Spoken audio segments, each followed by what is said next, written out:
What is up, everybody, and welcome back to the Triple H podcast. Happy Hour Hoops. It's giveaway day, guys.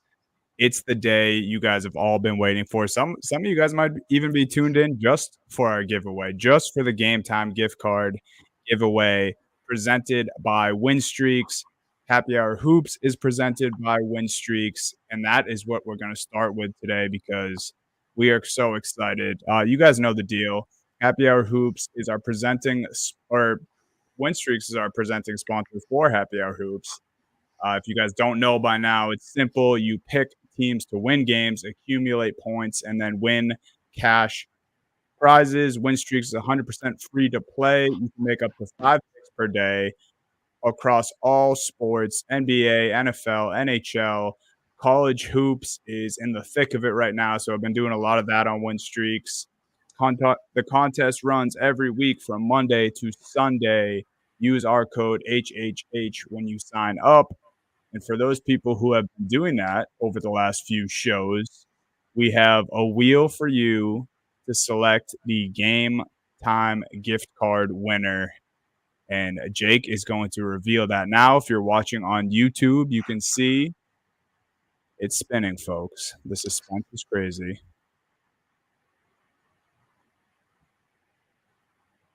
And let's go. We got B Bartlett 32 is the winner of the Game Time gift card, $50 Game Time gift card, courtesy of Win Streaks. Congratulations, B Bartlett 32.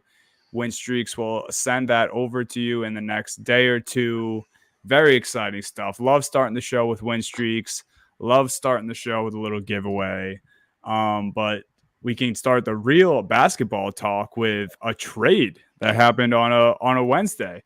Just a casual Wednesday trade in the NBA because Guys, this league. Hold on. Before you go, news broke before the podcast. I know. Yeah, yes, it broke before the Isn't that show. crazy? It didn't happen while we're talking right now. Like it happened, and we were like, "Oh my god, we could put this right at the top." It's a win. We were planning yesterday too to be like talk about potential trade rumors. Yeah, revolving Pascal. We're like, oh yeah, we're going to talk about potential trades, teams that might involve, what we think it'll take, and they saved us. We actually got a deal. Adam Silver was like, let's throw those boys over at HHH a bone and push this trade through so they can talk about it live on the pod. So if you guys haven't alluded or understood what we were talking about, it's the Pascal Siakam to the Pacers. It's the biggest trade we've probably had this year, right? And it's super exciting, man. I mean, Pascal looking to get out of Toronto for a while. Toronto looking to move on from Pascal for a bit. Halliburton and Siakam is going to be such an exciting duo. It sucks that we have to wait to see Halliburton with Pascal, but it's just an immediate upgrade for this already rising team in the Pacers. And the trade details are that Bruce Brown and 3 first-round picks essentially are sent to the Toronto Raptors. New Orleans also, the Pelicans found their way into this deal in a third team. And they are sending Kyra Lewis to the Raptors. Kind of a non-factor there. But, yeah, I mean, this is insane. Bruce Brown already, kind of rumored to get moved out of Toronto as well. It's looking like he might get moved to a contender. But, I mean, we saw the report last night. But what was your guys' first thoughts when you thought it actually went through? If it wasn't the Mavs, I'm happy it's the Pacers, right? I had always wanted Pascal to go to the Mavs. That that'd be a great fit. But you guys know how much I love the Pacers. You guys know how much I've loved the moves the Pacers been making for a couple of years. You know how much I've loved that everyone's finally starting to realize how good Tyrese Halliburton is. And now we're getting another guy that I feel like a lot of people just don't realize how good Pascal Siakam is. And I'll be honest with you guys, when I was first on this pod, I'm talking years ago, I brought up Pascal. You guys were not the biggest Pascal Siakam fans in the world. And I had to be like, trust me, this guy is a baller, and he's just kept improving year after year. Now he's probably in the best spot he has since probably the championship team when Kawhi was in Toronto. And people forget, as good as Kawhi was, Pascal was the number 2 guy right there, and he had a great postseason. this is the perfect piece for this Indiana Pacers team. A young team, another guy who can, kind of take a little bit of pressure off Tyrese when Halliburton's back, but also kind of help this team when Tyrese isn't there, because the Pacers, it's looked night and day when Tyrese is healthy and when he's not healthy, how this team performs. Now you get another guy who is a star caliber player. I want to say, he's like almost a superstar. I think he's almost at that tier kind of where Tyrese is, right? Where I'm not going to put him as a mega superstar, but he's definitely a guy you can build around. He's definitely a guy you want as one of your core pieces. And it's just another piece that's added to this team, a guy who can do a little bit of everything. He's going to help this team with defense, which is a huge boost that they needed. He also can score off the dribble. He can create his own shot, but he can do a little bit of everything. And I think that's the best fit for the Pacers, because I think that, kind of 4-5 hybrid role was kind of the uncertain area for Indiana. They played Obi Toppin a little bit there. He comes off the bench every now and then. Jalen Smith, Miles Turner, but Miles Turner loves to get into foul trouble, and Miles Turner is kind of more of a true center than that 4-5 hybrid, even though he's got the offensive ability. Pascal's a guy who could be a mismatch. He's not easy to guard. He can handle the ball himself too, and the Pacers are saying, hey, you know what? Like they were kind of a year ahead last year, where it's like this team's better than people thought. Then they started off this year red hot, and the Pacers are like, you know what? We're just going to go with this young core we have and see what we can get. And I love that, right? You trade away 3 first-round picks. Pascal said he only wants to be traded to a team he has the intention of re-signing with after the season. So it looks like Pascal probably could be locked in for this team's future. And now you look at some of the young players in this team, right? You got Halliburton, you got Nembhard, you got Mathrid, you got Siakam's not young, but definitely part of the core. Miles Turner, Buddy Hield, we'll see what happens with them. I think they stick around. And we were talking about this Pacers team a year ago, pretty much about blowing it up. Do they trade Turner and Hield? And now it's like, no, they're trading picks. They want to win with this team. And I love it. And I really love it. You know how much I love Pascal. You know how much I love the Pacers. So I told you this is a great fit for me. I have already claimed the Pacers as my East team. This seals it. This puts it in the vault. Lock it up. Pacers are my East team. I got to wear my Halliburton jersey on the next show just to show how loyal I am to this Indiana team, because I love it. I can't wait to watch Pacers. Love it. Jake, what were you thinking? I was really happy for Steve. That was my first reaction. Really naturally happy for Steve. That was everything. Echo everything that you just said about the basketball fit and everything else. I don't think that they make this trade without some kind of assurance that Pascal's going to re-sign with them. So it feels like, and you can get the extra year there and everything else. And why wouldn't you want to be on this team for the long term and play with a guy like Tyrese Halliburton? We've seen what Pascal Siakam can do when he has another star with him and a star point guard with him. So that this is a guy who maybe is still, maybe the best days of his basketball are still ahead of him. It really just feels like they are a perfect pairing together. And especially with Halliburton, doesn't turn over the ball ever, whose assist to turnover ratio is godly. Like, he's going to be able to set up Miles Turner and Pascal Siakam so well in this offense, not to mention all the shooters that they have on this team surrounding all those guys. This is a team that now you look at right now, they're sitting at 6th in the East, but we talked about the East. It's the usual suspects at the top with the 3 teams, the Sixers, the Celtics, and the Bucks. But this is a team that might be able to crash that party and really be included in those conversations as they start to round into form. Obviously, we need Halliburton to get back healthy and get back to rolling once he is healthy. But if this team can kind of mesh Siakam in immediately, and it feels like he will be able to fit into this offense and kind of what they're doing perfectly, seamlessly almost.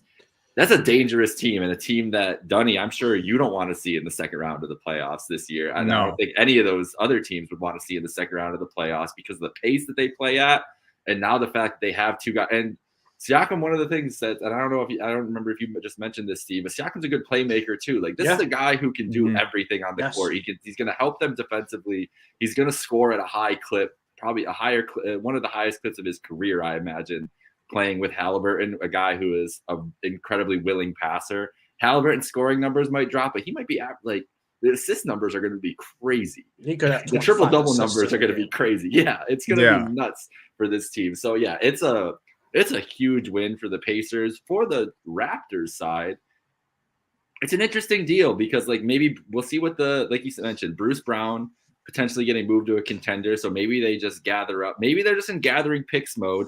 And maybe this was the only deal what they were talking to teams that were willing to offer the 3 first-round picks. Right. Maybe everybody else was offering 2 young guys and 2 first-round picks. And Masai just decided, I want those picks.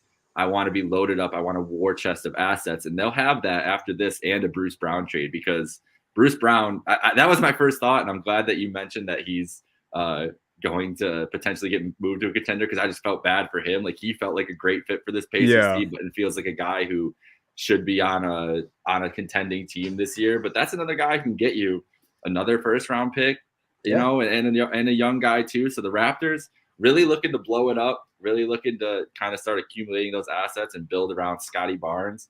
And if that's what they wanted, was the most amount of picks from this Pacers team or from any team, then I think it's a win-win all around. And they weren't going to re-sign Pascal. We've been talking about the Raptors.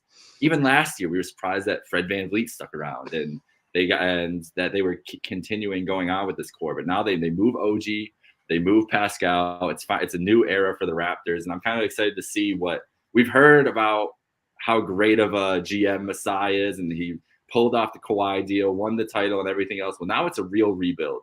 And let's see if he's kind of putting all the chips to the table here. Like, you got to build a winner around Scotty Barnes or whatever else other moves they make. But I think they're set up pretty well for the future. So I think it's a win for both teams. I think for 2 guys, right, that you knew weren't going to be part of your future that had value, OG Anunoby and Pascal Siakam, you got a great return. You're talking about building around Scotty Barnes, but let's not forget how young RJ Barrett and Emmanuel Quickley are, and also how they have played. How they have played since they got to Toronto, too. They look great. You talk about a team like the Toronto Raptors, it's like, okay, they're blowing it up. They're accumulating a lot of picks. But at the same time, too, they have 3 really talented young players. Kind of, and I'm not going to say it's the exact same situation, kind of reminds me a little bit what the Oklahoma City Thunder did a few years ago. Like, we got some young guys. We're just going to keep building these assets, keep accumulating picks, and just hope we hit in the draft, because I don't think there's anyone in SGA's level, but RJ Barrett was a number 3 overall pick. He's got untapped potential. Quickly has looked fantastic as a starter in Toronto. And then you have Scotty Barnes, who won Rookie of the Year, and it seems like this is his best season so far as a professional. So this is a team where I think, you're going to lose a big guy like Pascal. You're going to lose a big asset there, and probably not going to win as many games as you would if you kept him along this year. But you knew he wasn't re-signing. Get what you can, and I think getting 3 first-rounders and then another asset in Bruce Brown that you could trade, you do that. You do that all the time. You do that trade every single time. You have to. And like I said, the other side of it, Indiana just got better. I mean, you look at, starting 5s. That's what I kind of look to, 5 or 6 man rotations for when, we get to the playoffs. Like, all right, who's going to be playing at the end of games? Look at Indiana when healthy. Halliburton, either Buddy Hield or Benny Matherin, probably right. Obi Toppin, Pascal Siakam, Miles Turner. That's damn good. That's really, really good. And that's the athleticism, the speed, and not only that, the offensive ability. Everyone in that 1 through 5 can shoot. You know who else can do that? The Boston Celtics, the Milwaukee Bucks. Not a lot of other teams in the East have a 1 through 5 that can all shoot like that. Philadelphia pretty much this year too, but that's impressive, because if Indiana can run, they improve on defense, and then they have a 1 through 5 that can shoot, they can hang with these teams. You just got to get hot. Yeah, you brought it up the first time you were breaking down the trade, Steve, but I think this is so huge for a guy like Miles Turner, because you mentioned he has been getting into foul trouble, and I feel like they, especially with Halliburton out recently, but they've kind of been leaning on him offensively a lot more than I feel like he's comfortable with, or than he's ever had to in the past, because without Halliburton, it's kind of just him with a lot of younger guards and wings who haven't really had that much pressure on them before, at least being ball handlers and top scorers. But you bring in a guy like Siakam to play next to Turner, and we could see the best basketball we've ever seen out of Turner. And they won't have to lean on him as much, but that means the fouls go down, and he doesn't have to feel like he needs to try to attempt to block every shot if he has a guy like Siakam to rim protect with him. So I love that for Turner individually. I know I've spoken about how I'm a big Miles Turner guy. You guys kind of laid it up perfectly for me. I predicted earlier this year, one of my bold predictions for the season, that the Pacers would easily be a top 6 team in the East. They're 6 right now, and they just got Pascal Siakam. So I feel great about that bold prediction now. And Jake, I know you mentioned, it seems likely that Siakam will get re-signed by Indiana once he becomes a free agent. I'm not the best at understanding this stuff financially when these things happen in the NBA, but Bobby Marks, who's a great follow on Twitter, kind of breaks this stuff down. I pulled this up. Pascal Siakam is on an expiring $37.9 million contract. He's eligible to sign a 2-year, $81 million extension with Indiana up until June 30th. But the Pacers also inherit his bird rights and can sign him for 5 years, $247 million in July. Yep. So it seems likely one of those two things will happen. I wouldn't be surprised if it's the 5-year Supermax. And it's I'm sorry, not Supermax. He's no longer Supermax eligible, but he's 5 years, $247 million might as well be Supermax because that's super money. That's super money to most people. So I love that they kind of have those two options if they want to do a 2-year and then kind of think about it in 2 years, or they can throw the money at Pascal if they're loving the way he looks. And I'm trying to think. I had one other thing here. Oh yeah, Jake, you mentioned the Raptors team. Chris Boucher is the only one still remaining from that team now on the Raptors, and they have a completely new look. And I think it is a win-win for both teams, though. Things change fast in the NBA, that's for sure. I mean, it's a crazy thing. But yeah, I'm interested to see what the Raptors do. Definitely want to see where they go from here. But Siakam, that I have a feeling that there's a handshake, wink, wink already. That you're gonna get our 5 years, 240. Yeah, I think that's why you make this deal, right? Yeah. You wouldn't make this deal unless you're like, we're locking this guy up long term. Yeah, and that's also that's a nice I guess gesture to Tyrese Halliburton too, being like, hey, we're in win now mode. This is no longer a rebuilding team. You are our superstar. We want to build around you. We want to get talented players around you. So we're going to bring in another star to play with you because you've proven yourself. You've made everyone around you better these past 2 years. This is not a team that I think, maybe outside of me, because I've been the most biased Pacers, lover for the past couple of years. But you ask any knowledgeable basketball fan the past couple of years, no one really probably would have expected the Pacers to be in this type of position a year and a half ago.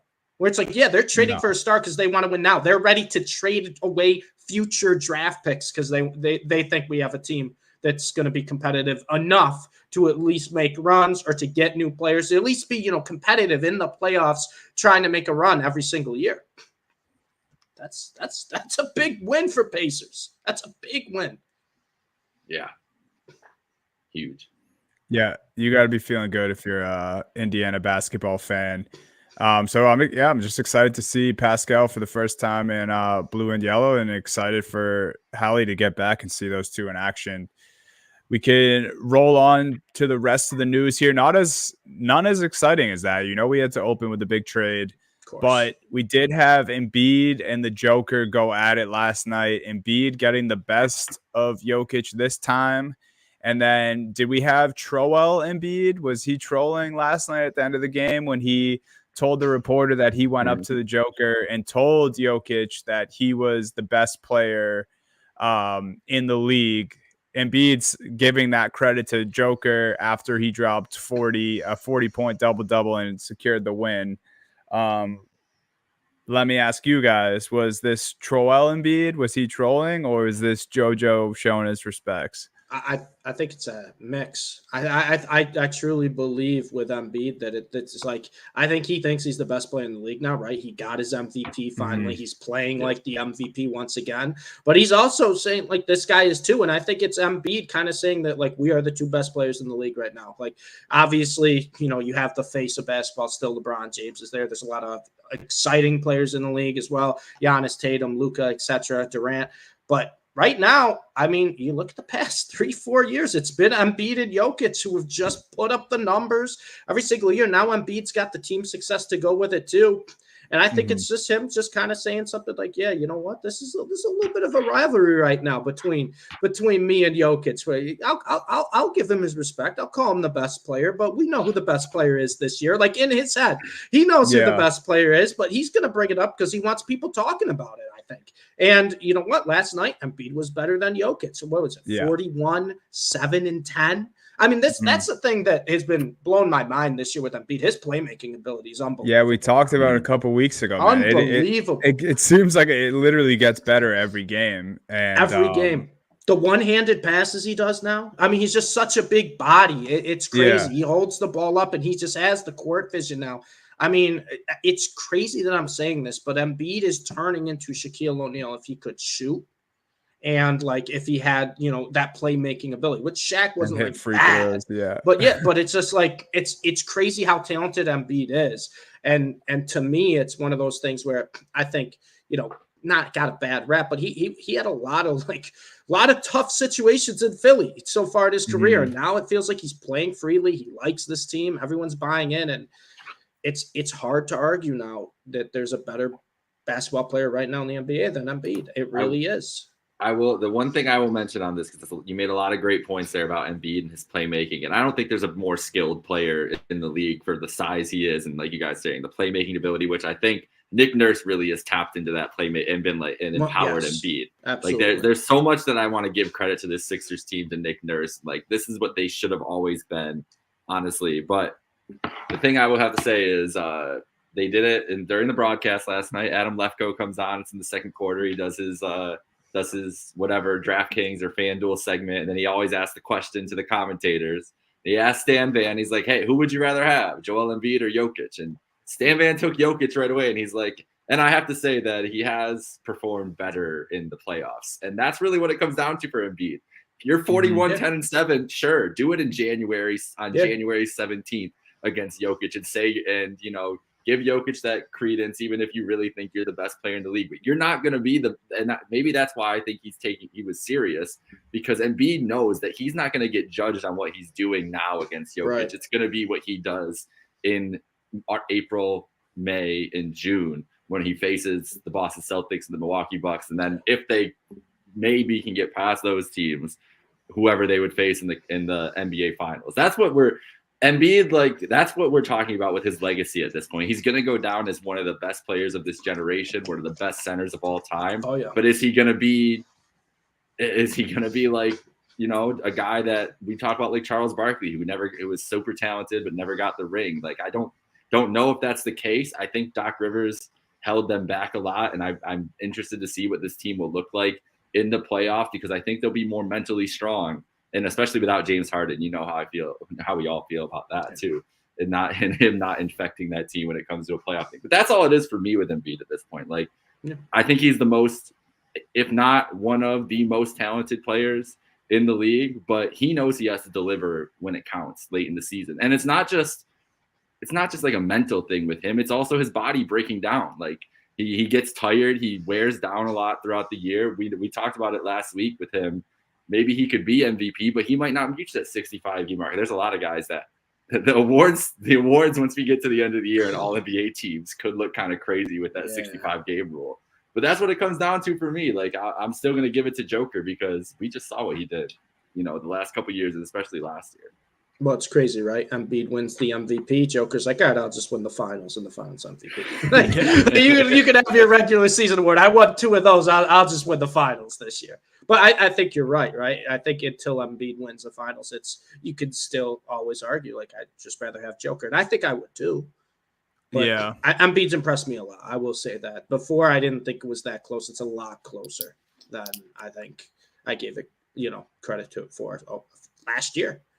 Yeah. I think the nod that you can give to Embiid this year, without a doubt, is just that he's having the better season right now. Yeah, I mean, sure. I don't think there's any denying that. And, kind of to answer my own question at the beginning of that, I think Embiid's comment was a combination of a nod of respect and also just kind of putting everyone else on notice. Like, hey, this is me and this guy who's playing across from me who are, doing this at the top of the league night in, night out. So I think trolling, no, but maybe a subtle jab, but also a little bit of respect at the same time. Yeah, probably. And that's on brand for Embiid, right? Yeah. So yeah, it was cool to see those two battle last night. The next piece of news, we might as well just change the news and notes to Grizzlies getting screwed with injuries because Desmond Bane is out at least 6 weeks, and I'm hurt by this, man. This sucks. This sucks for Grizz fans. This sucks. Yeah, it's tough. Yeah, I mean, this is a lost season, right? There's really nothing else for the Grizzlies at this point. I mean, I was watching their game the other night, and Vince Williams was one of their top scorers. It's like, it's fun to watch him play, but shouldn't be your top scorer. Jaren Jackson shouldn't be getting doubled every possession down the court because you don't have other weapons on offense. It's tough. Like I said this last week with Ja's injury, even more so now with Bane. You just got to rest up and just look at next year. Be like, we've seen what this team could do when fully healthy. This is a lost year. No one else get hurt. Just play basketball, go through the motions. Don't do anything crazy. Don't blow up anything. Just focus on next season because you still have a good core. It just sucks. It's really tough. Yeah, man. I wish Desmond Bane a speedy recovery, and it's hard to call it a lost season in January, but I think you're right, man. Like, it's like, what can you do when you lose Marcus Smart, you lose Desmond Bane, John Morant's out for the year. You started the season by losing Steven Adams, who's kind of already your anchor, chemistry glue guy. Like, it's just. Then they lost their backup center, Brandon Clark. Yeah. It's just, they got the bug, man. They got it bad. Hopefully, if you're a Grizzlies fan, you can adopt a different team. And I won't be mad if it's the Celtics. You guys can come hang out for the season. We talked about Philly. We talked about new look Philly without Harden. So let's talk about James Harden. Thoughts, fellas? Good luck. Good luck, Clippers. Good luck. The Clippers, you know what? Clippers have been playing well lately. They've been playing very, very good basketball lately. But you know what? I've heard this too many. I've heard this. This is the boy who cried wolf, right? I want a long-term deal. I'm locked in here, and then one thing goes wrong, and James Harden wants out. So good luck. Just good luck. Dunny, this is the thing. This is the problem with James Harden. He can say anything, and I won't believe him. Yeah, anything can come out of his mouth and say whatever he wants. I will not believe him. Yeah, JBC, he is the system. Well, you know what?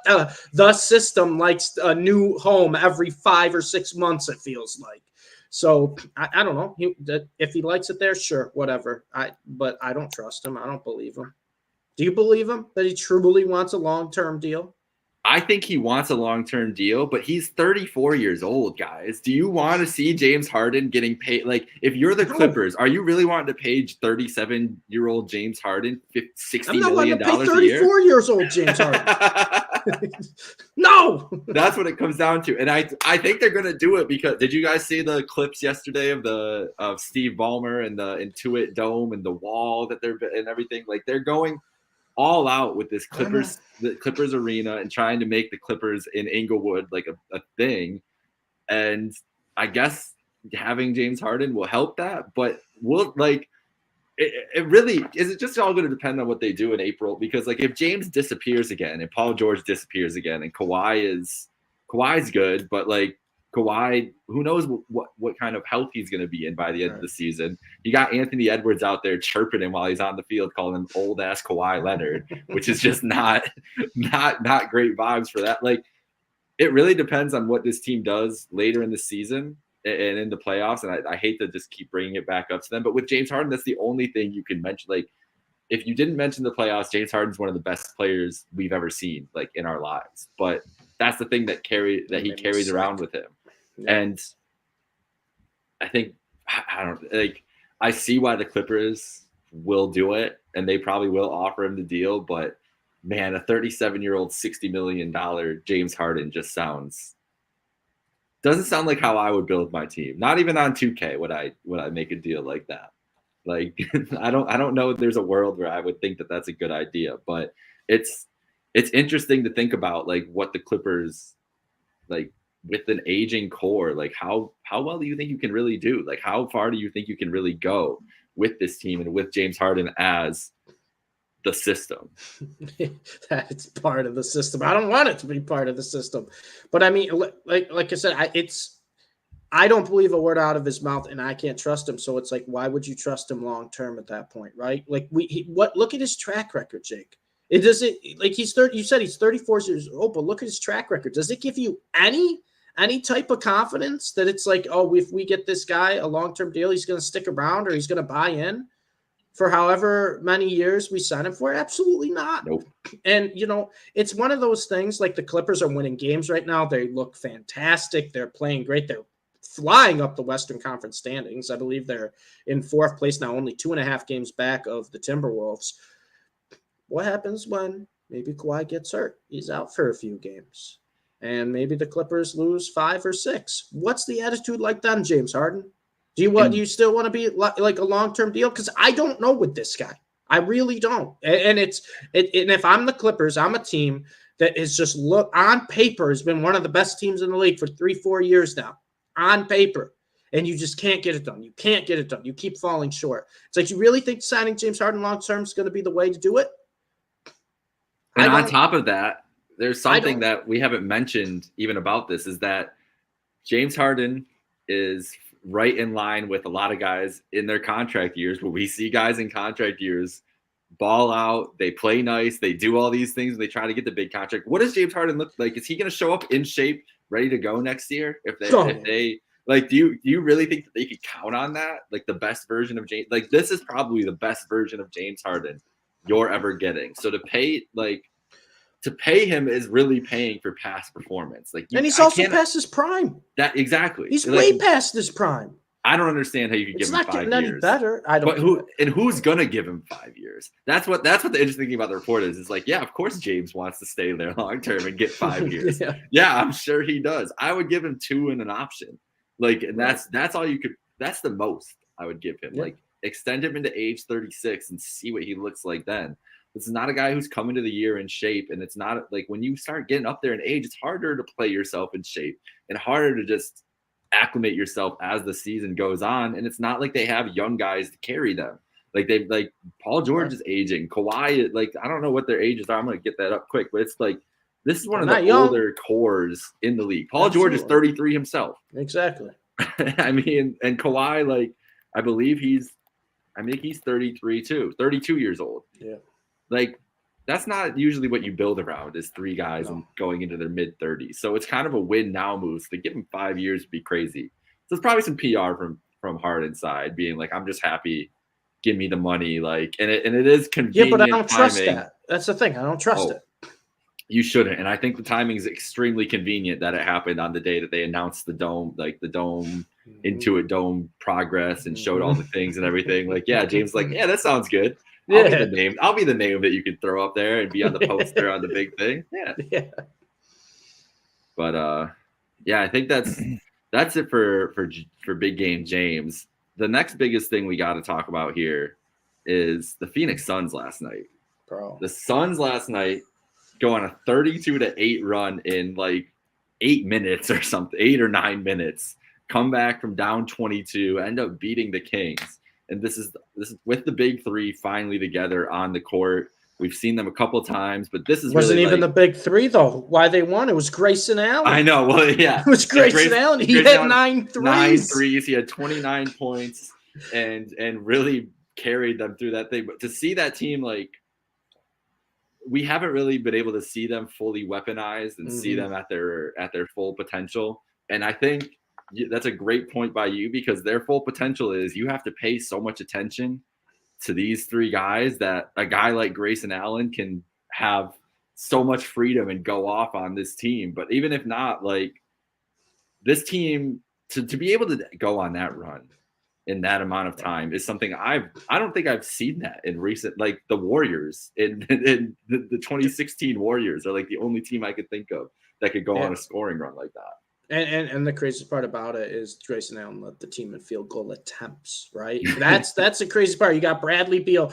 Kevin Durant, Devin Booker on your team, and Grayson Allen led the team in field goal attempts, which is wild. This is interesting. The Suns have won 3 straight. I really want to just see this big three play together consistently, because that's how you're going to build the chemistry. That's how you're going to see what you're going to get. But it's no surprise, like, the Suns have been struggling so far this year, and they rip off 3 wins. I'll give them 2 wins because they played the Trailblazers in one of them. That's not really a win for me. That's just kind of like a run through practice when you play the Trailblazers at this point.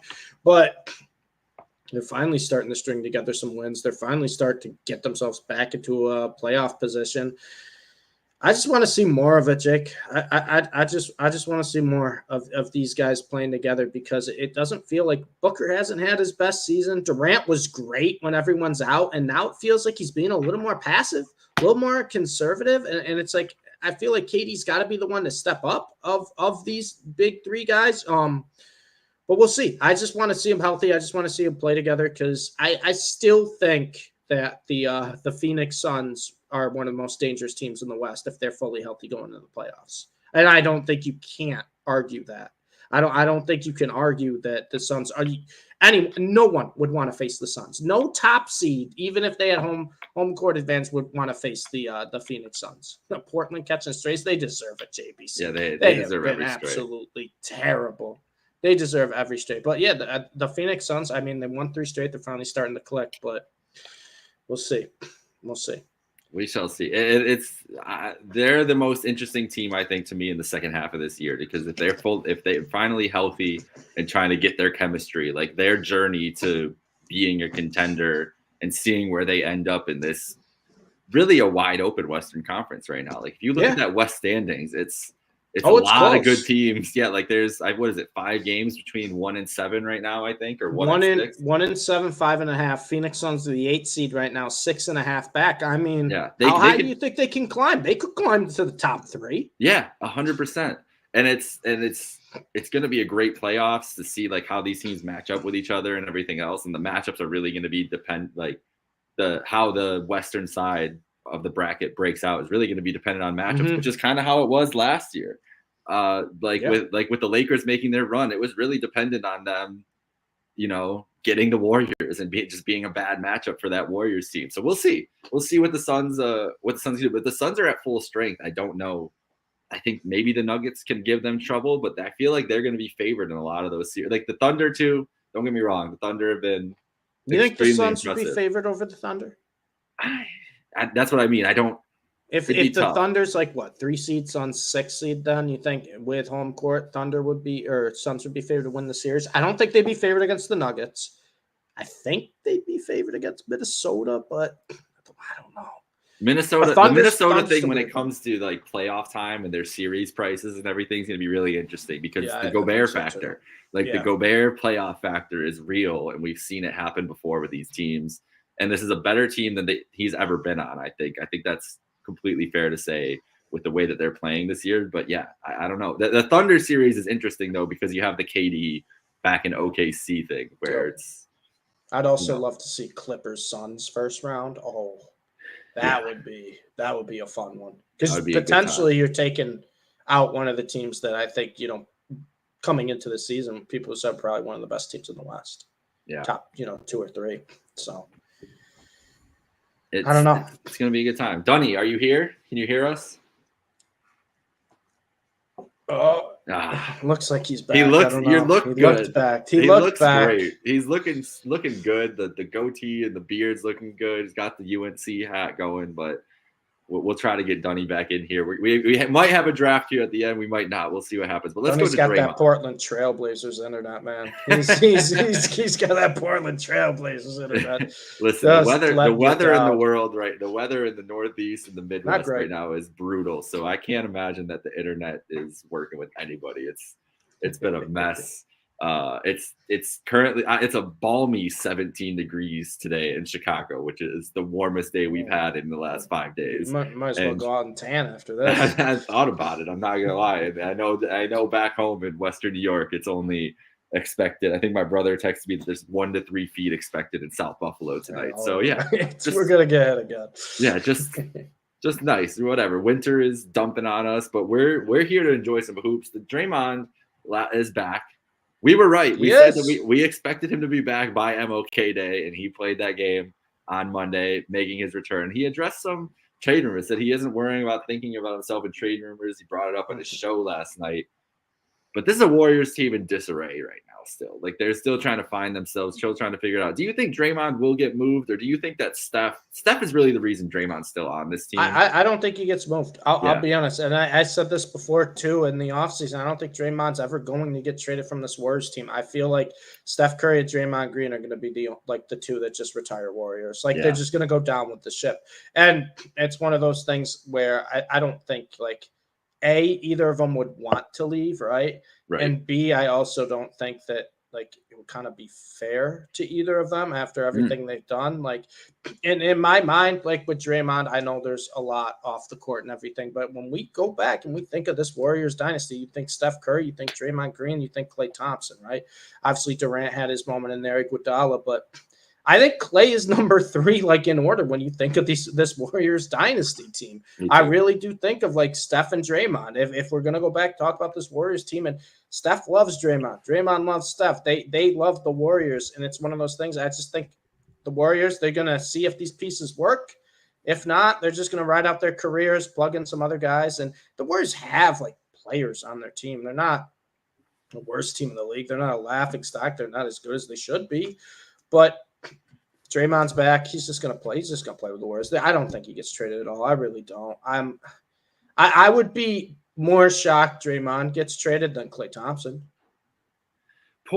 People are so mean to Klay Thompson, man. The dude, there's no way, there's no reason to expect him to not be washed up at this point. I get that, but I'm just saying I think the Warriors would. No, I'm not saying you were being mean. I'm not saying you were being mean to Klay. I'm just saying the internet is so mean to Klay Thompson right now, and it's I mean, he talks a lot. He brings it on himself a little bit.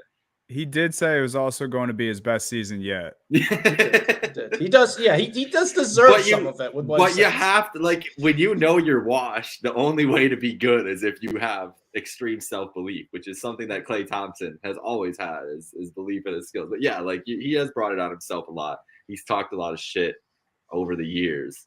It's JVC. The guy does it to himself. Yeah, he's an ornery guy. He really is.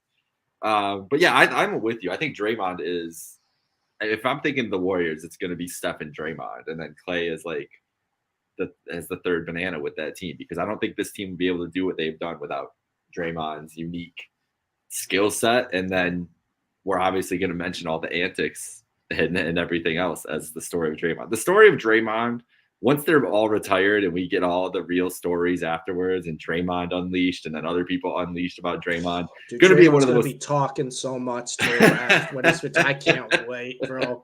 I can't wait. It's gonna be interesting. I will say the one trade rumor I did see last week was Andrew Wiggins rumored to the Cleveland Cavaliers. I did see Manifest Wiggins. Destiny. I saw Wiggins with a few teams, rumored within a few teams, and I could definitely see that one. Somebody would take Draymond. LOL. Someone would. Well, I think someone would. I don't think the Warriors would trade him, especially because I don't think they get a huge return either. But I think someone would definitely want Draymond. And the only instance I would see Draymond leaving the Warriors, and I think this would still be a few years from now, telltale end of his career. It's his final season, and it's they're all right, just go with a contender for the end of the year. Yeah, I could see that. They should ship him to Detroit. That'd be the funniest thing. Send him back home. He can be the leader of the organization. Get those guys in shape. That's what we need. We need Draymond in Detroit. But yeah, it's an interesting situation. Dunny, are you here with us? We may postpone our.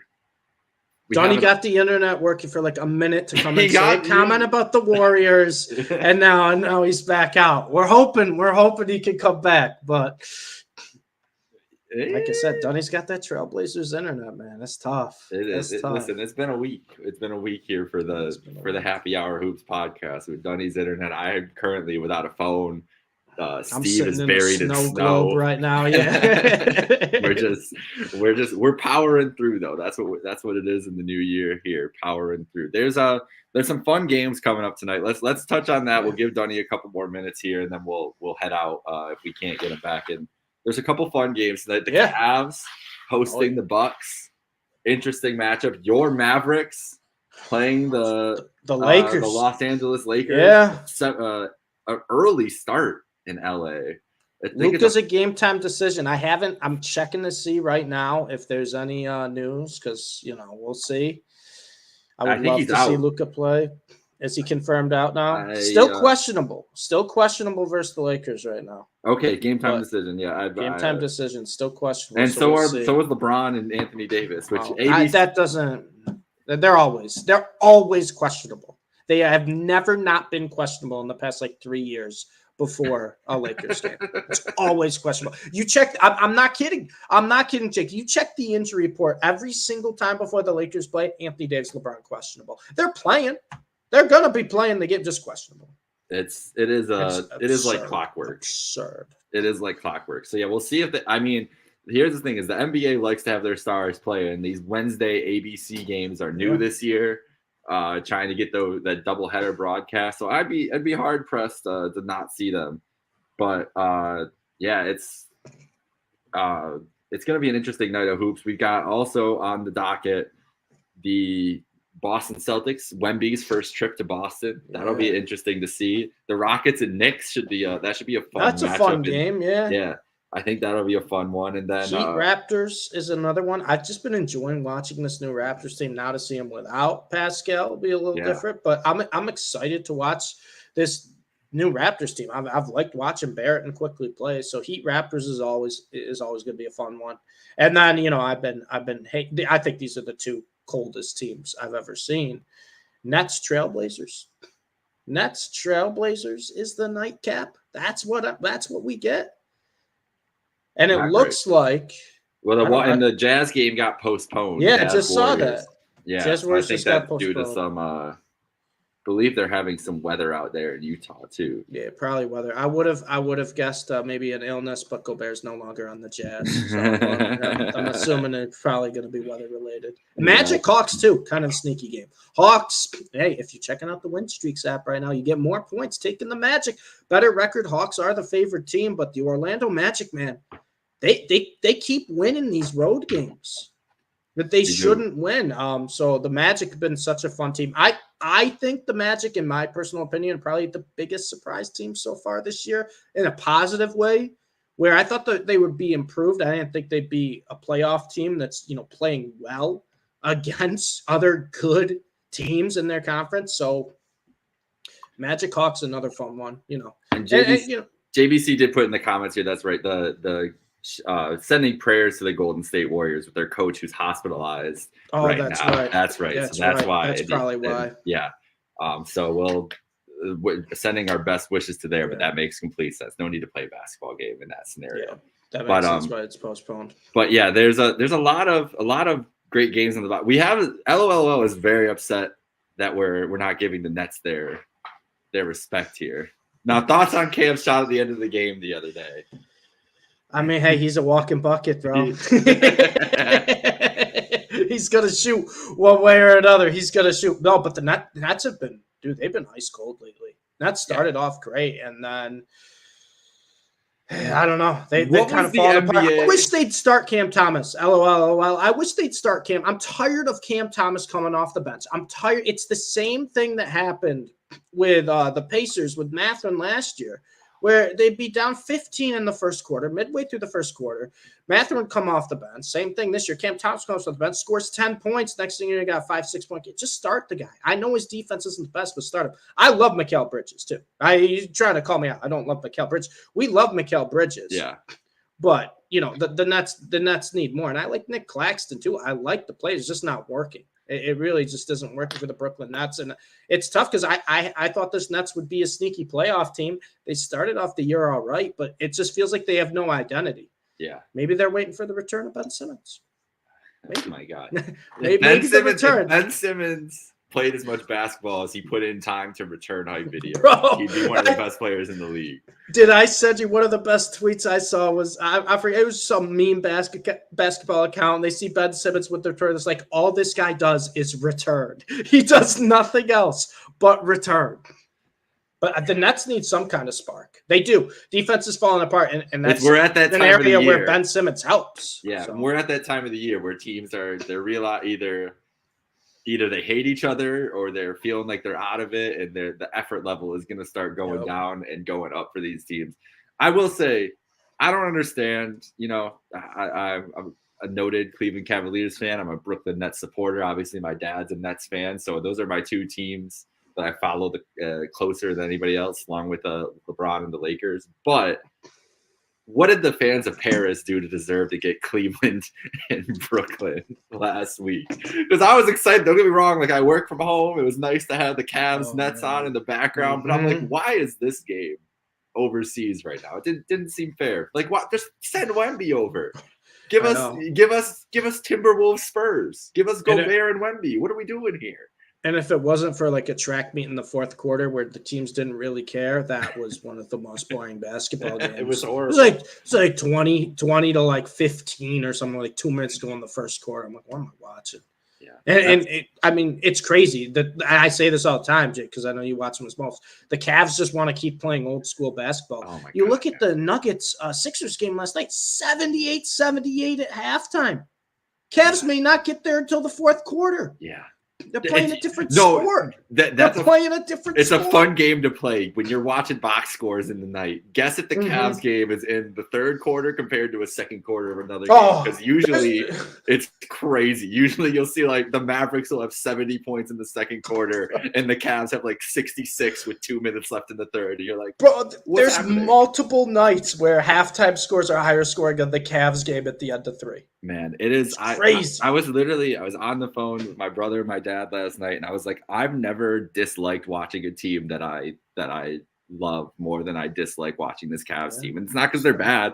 Like they're decent, they're fine, but it's just the most boring team. It's a lot of Donovan Mitchell we know he's gonna leave. Like apparently the Cavs' last ditch effort is trying to bring Royce O'Neal in.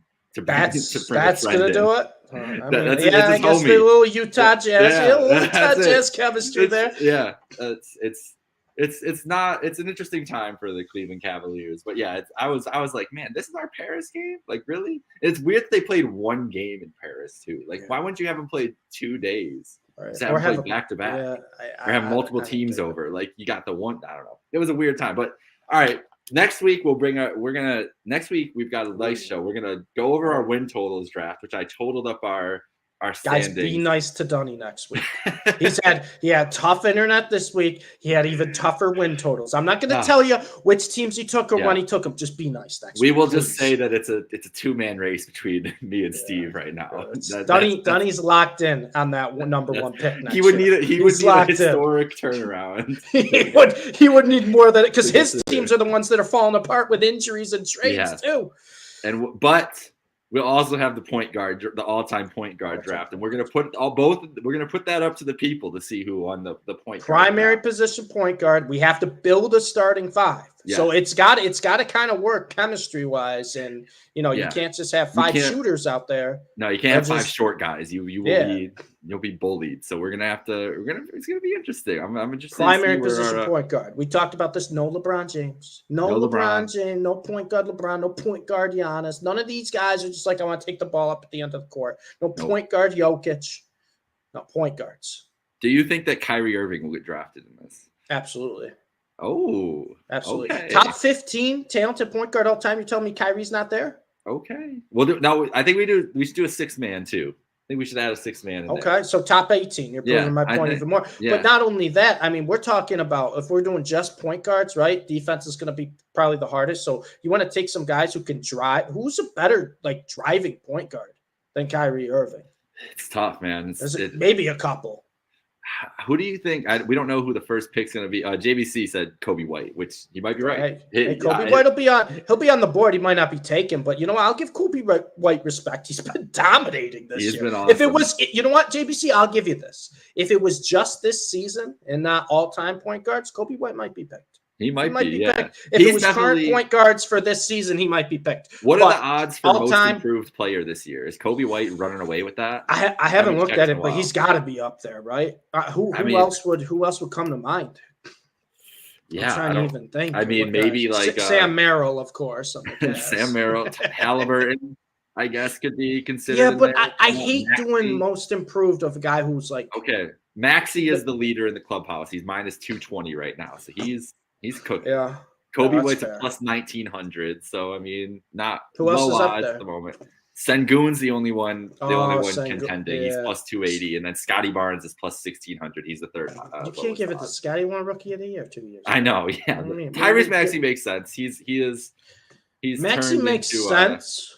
We're not going to ban Steve. I'm sorry, JVC. we can't ban Steve. I understand. Maxey makes sense, but I think it was more so that Maxey was hurt a little bit last year too, right? He didn't come right back into the starting lineup, but when he played, like he showed the talent. Sengun's not a bad. Sengun's not a bad one. Kobe has been a joy to watch this year. It's like this is exactly like I feel like you and I both watched him at North Carolina and figured this is who he was going to be once he got to the league, honestly. And so I think he's just finally got a role. I mean, that team's been loaded up with guards for years, so he finally has some like. And he plays like big for a point guard too, right? He's not afraid to get physical. He's not afraid to like get the rebounds, like drive to the lane. Sengun greater than Luka. PG. Okay. I love Sengun. I will not turn against Sengun. He's been unbelievable. The Rockets are a joy, man. That's why I'm excited for that Knicks Rockets game tonight. That's gonna be a high level basketball game. So the Knicks have been playing such fun games too. Like I feel like every Knicks game is just an instant classic. It really feels like the Knicks. The Knicks are really fun. They're going to be. We didn't mention them at all with that top 4 in the East, but that if there's a Knicks Pacers first round series, do you imagine the rivalry renewed with these two teams? It'd be a hell of a series. All right, we're going to get out of here. Better start Obi Toppin if that's the series. Oh, that's true. But you still got time. There's a lot of games starting at 7:30 and later on tonight. Download the Win Streaks app. It's simple. You pick the teams, you win, you accumulate points. It's free to play. No, you don't have to make a deposit. Nope. Don't have to put any money in. This is a free app. You make 5 picks per day on any of the games. 100 players win cash prizes up to $2,000. Contest runs Monday to Sunday, so restarts Monday. So if you're having a rough week, you get to start it over. Remember, no deposits only. If you refer friends, you win additional 50% of what they win. So if you got some smart friends, you want to get them in there. Use our code HHH. We just gave away a $50 Game Time gift card again. We're going to have more giveaways throughout the year, whether it be Game Time, some jerseys, some memorabilia, some NBA goodies. Like we got stuff lined up, so stay locked in. We're rounding into it. As we were talking about, it was probably the worst super wild card weekend of my recent memory of football games. It's basketball season. I was locked in fully. Some college basketball on Saturday too. Yes, sir. A great Texas A&M Kentucky game. Tennessee and Georgia was a good game on Saturday. There's been some great really good games. Penn State upsetting Wisconsin last night. So many upsets. You see last week how many top 10 teams lost? Crazy. We're at the best part of basketball season. This is really where it starts to get going. And you know what, Jake? It wouldn't be a nice little happy hour hoops if I didn't give the people probably a losing win streaks pick. So I'm gonna start college basketball here. I'm not gonna give the whole card. I don't want to give the whole card away. I got Belmont, 57 points. They're at home against Northern Iowa. Belmont home, getting more points than 50. Come on, give me Belmont. Belmont's always good. It's one of those teams you don't even need to know college basketball. Just know Belmont's going to be like a 25-win team every single year. They'll probably make the tournament by winning their conference. Got Belmont, and then we got to go NBA. I don't care if it's a game time decision. He's playing tonight, and if he doesn't, you know what? Kyrie's going to go off. Mavs 63 points, non-biased. I'm going to put the non-biased stamp on that one right there. Mavs, Belmont. And cover yours for this one, Jake. Last one I'm giving out, the Bucks. The Bucks are getting 54. You're getting more points with the Bucks than the Cavs. I agree. Take the Bucks. Now the Cavs have the one thing about the Cavs is they've played the Bucks well over the last. They have years. Like it's very well. Going to be a award, and like ESPN knew what they were doing with that game because it's been some good matchups right now. Right now, 6 minutes into the only game. It's a tie game between the Pistons and the Timberwolves. Oh, tune in, everybody. Pistons going for win. Take that live Timberwolves line. We called, you know what? We called the Pistons next win. What was it, 2 weeks ago? We said they were going to beat the Wizards. And sure enough, there they go. Giannis is out tonight. Oh, for the Bucks. Dame time. Dame time. I don't care. Dame time. If you're in Cleveland, tickets as low as $8 to get in the door. So get over to Rocket Mortgage Field. Get in there. All right, boys. Thank you all for joining. Ladies and gentlemen, download the WinStreaks app using code HHH for Jake, for Steve, or that's myself, for Steve, for Dunny. This is Jake. Have a great night, folks.